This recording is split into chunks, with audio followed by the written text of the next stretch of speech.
मामला उलझा हुआ है। मामले में कार्रवाई नहीं होने से क्षुब्ध चांपा के एक परिवार ने पुनः एसपी कार्यालय पहुंचकर आत्महत्या की अनुमति मांगी है।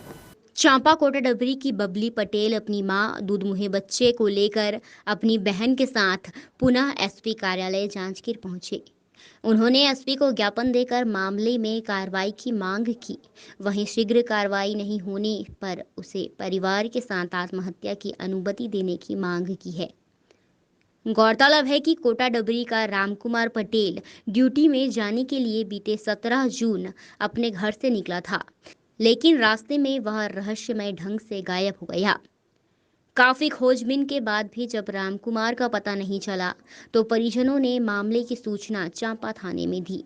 साथ ही रामकुमार के अपहरण की शंका गांव के ही करीब दर्जन भर लोगों पर व्यक्त करते हुए मामले में अपराध दर्ज करने की मांग की गई। इसके बाद 23 जुलाई को रामकुमार पटेल की साइकिल कोटा डबरी के बड़े तालाब के पास मिली, जबकि इसके दूसरे ही दिन यानी 24 जुलाई को रामकुमार यादव की संदिग्ध अवस्था में लाश पामगढ़ क्षेत्र के नेवराबंद नहर में मिली, जिसकी शिनाख्त परिजनों ने रामकुमार यादव के रूप में की।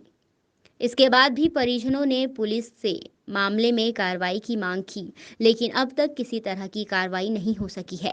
शिकायत में कहा गया है कि उसके पिता का गांव के ही करीब दर्जन भर लोगों ने पहले हत्या किया, फिर उसके शव को पानी में फेंक दिया।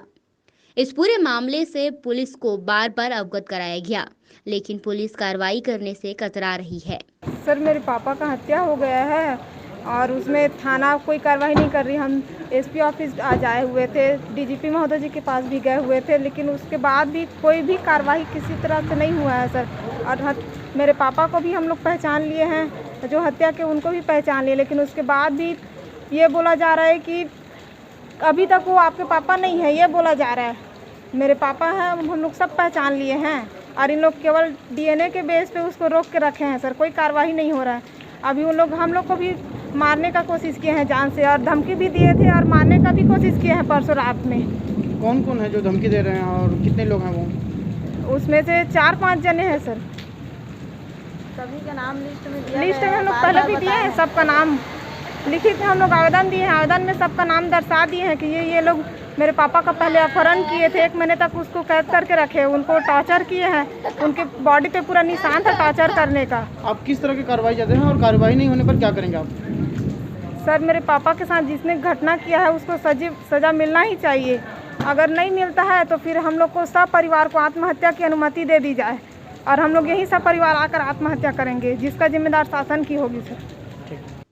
इस पूरे मामले में पुलिस से जब बात की गई तो पूरे मामले का रंग ही बदल गया। पुलिस का कहना है कि 24 जुलाई को पामगढ़ के नहर में एक लाश मिली थी, लेकिन वो अज्ञात थी, जिसे रामकुमार पटेल के शव होने का दावा उसके परिजन कर रहे हैं। जब शव मिला तब वह करीब हफ्ता भर पुराना हो गया था, इसलिए बॉडी पूरी तरह गल चुकी थी। परिजनों ने रामकुमार की पहचान का जो हमें चिन्ह बताया वह स्पष्ट नहीं हुआ, इसलिए डीएनए के लिए भेजा गया है।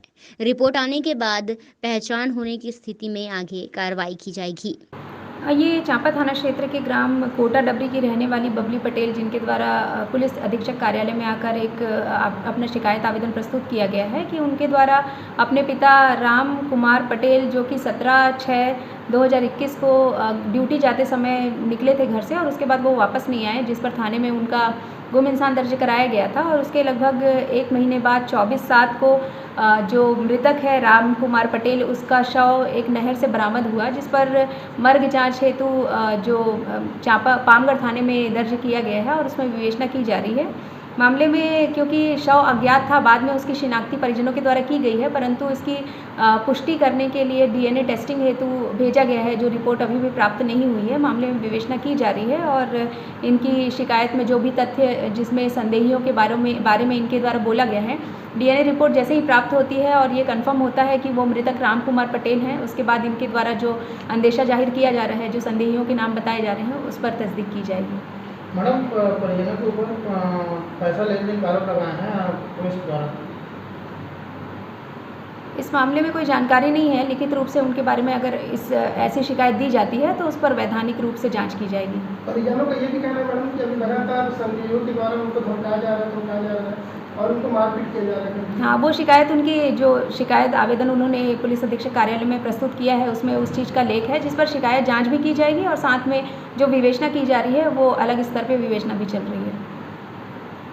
बहरहाल पुलिस अमला इस मामले में पूरी तरह उलझ गई है। एक तरफ परिजन कार्रवाई नहीं होने से नाराज होकर आत्महत्या की अनुमति मांग रहे हैं, जबकि दूसरी तरफ पामगढ़ में मिली लाश को पुलिस अज्ञात बता रही है।